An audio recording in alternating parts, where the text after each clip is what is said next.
Good morning students. Result से related एक breaking news आ रही है कि GNDU इवन सेमेस्टर एग्ज़ाम्स का रिज़ल्ट आ गया है। तो जिन जिन क्लासेस का रिज़ल्ट आया है वो हैं bachelor of pharmacy 8th semester,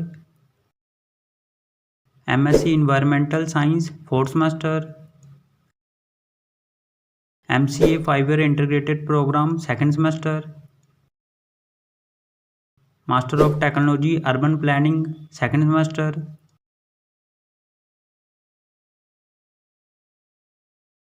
तो सभी स्टूडेंट्स GNDU की ऑफिशियल वेबसाइट पर जाकर अपना अपना रिज़ल्ट चेक करें gnu.ac.in पर।